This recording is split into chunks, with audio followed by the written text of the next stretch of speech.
There are two kinds of Skywalkers. One spends his time saving the galaxy, resisting the dark side, and surviving literal Force gods.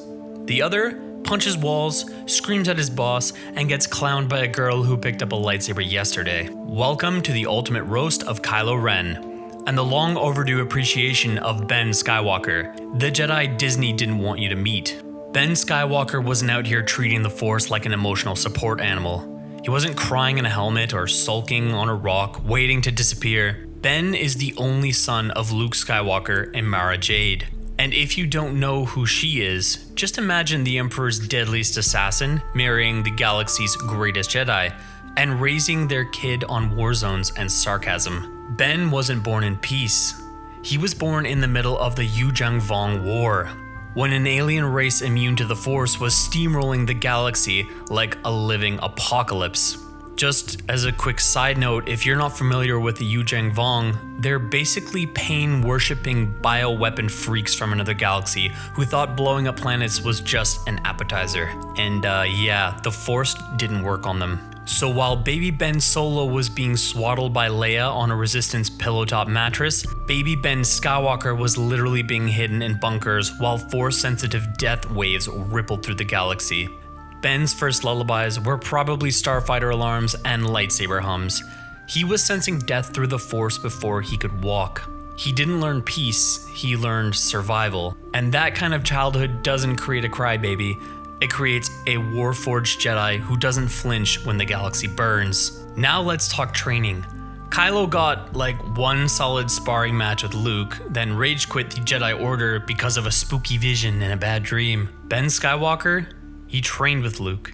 He trained with Mara Jade, who, if you don't know, used to be the Emperor's top assassin before turning Jedi and then marrying Luke. He trained with Corran Horn, and if that name doesn't ring a bell, prepare to be educated. Corran Horn was a Corellian ex-cop turned rogue squadron pilot turned Jedi master. Think of Han Solo with a badge, a lightsaber, and an unshakable moral compass. Corran could resist mind tricks, solve Jedi-level mysteries, and took down dark side users like it was a casual Tuesday. And yes, that guy trained Ben Skywalker.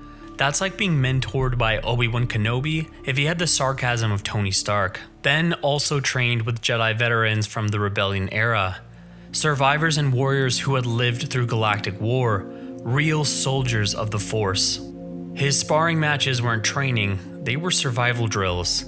He learned to duel, investigate, meditate, and resist the dark, not with anger, but with clarity.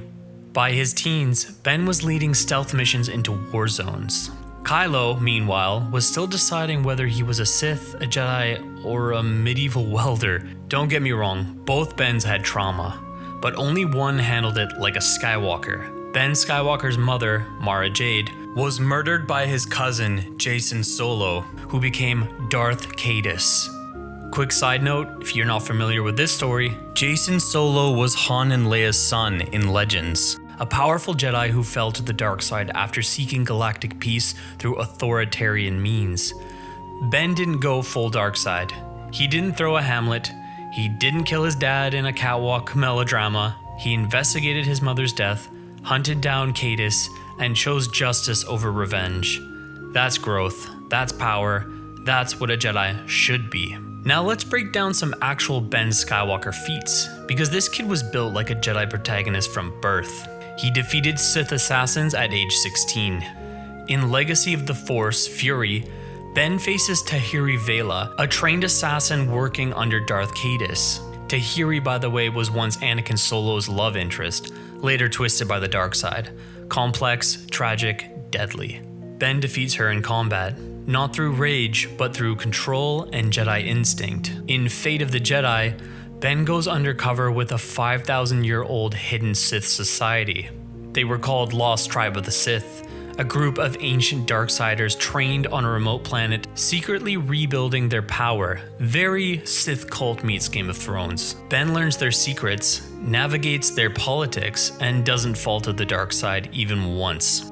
He survived encounters with Abeloth. Abeloth, cosmic horror force goddess. Imagine if Palpatine and Cthulhu had a baby and it learned shapeshifting. Ben faced her more than once and survived.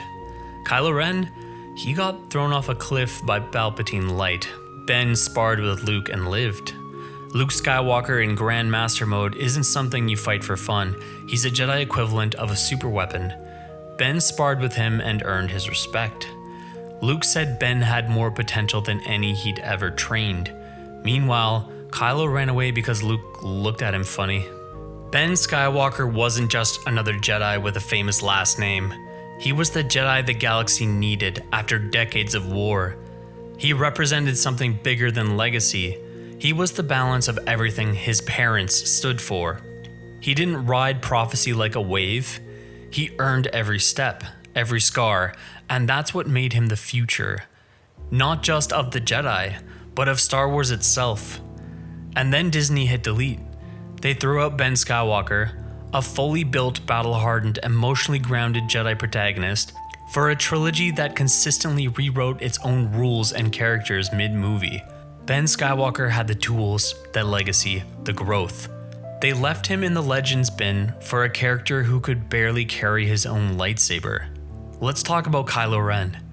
He was supposed to be the next big thing, the conflicted Skywalker heir, walking the tightrope between light and dark. But what did we really get? We got a character who crumbled the moment things got tough. One harsh stare from Luke and he destroyed the Jedi Temple. He abandoned his family, joined Snoke, and started a reign of destruction. Not because of deep philosophy or unbearable trauma, but because he was afraid and angry. Kylo didn't wrestle with darkness. He dove in because it gave him permission to act out. And every time he had a chance to grow, the story bailed him out with redemption shortcuts, including one of the most baffling moments in Star Wars history, a redemption arc solved by a kiss and a death scene. Let's just lay it out.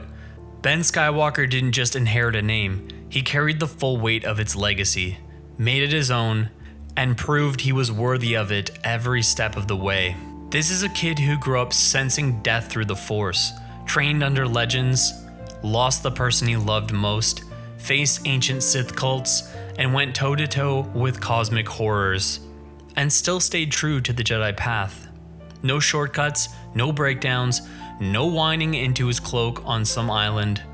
When you read Legacy of the Force or Fate of the Jedi, you see a Skywalker who grows with each page. He starts as a teenager in the shadow of the galactic collapse and becomes a Jedi capable of fighting beside, and sometimes even saving, Luke Skywalker himself. Kylo Ren? He couldn't handle a vision. He couldn't handle a confrontation. He lashed out, hid behind a mask, and got defeated multiple times by someone who never trained a day in her life. He didn't build a legacy. He broke the one he was given, and wasted it. So if you want a Skywalker story that actually means something, then the path isn't on screen. It's in the pages Disney threw away. Read the books, read the legends. Ben Skywalker is the Jedi we deserved, the one that carried the entire weight of Star Wars and didn't drop it. Let's get one thing clear. Ben Skywalker was never supposed to replace Rey, and Jacen Solo, Darth Caedus, wasn't supposed to become Kylo Ren. These weren't one-to-one swaps. They were part of a much bigger story, one that treated the Skywalker legacy like a mythic flame, passed from generation to generation, forged in pain, sacrifice, and growth. In Legends, the Skywalker name meant something. It meant the galaxy's hope. It meant holding the line between darkness and order, again and again, no matter the cost. But in canon, the Skywalker line is gone. Luke vanished, Leia faded, Ben Solo turned, died, and was replaced by someone who took the name, not the journey. The point of this video wasn't to say Ben Skywalker's better than Rey, or Jacen Solo is deeper than Kylo Ren, even if, let's be real, they are. The point is that somewhere along the way, the soul of Star Wars storytelling got lost. The characters who were built to carry that weight, the Bens, the Jackins, the Jaina Solos, the Maras, they were left behind, and with them, the future of the Jedi. So this isn't just nostalgia, it's a eulogy for what Star Wars could have been, because the Skywalker legacy didn't just end, it was erased.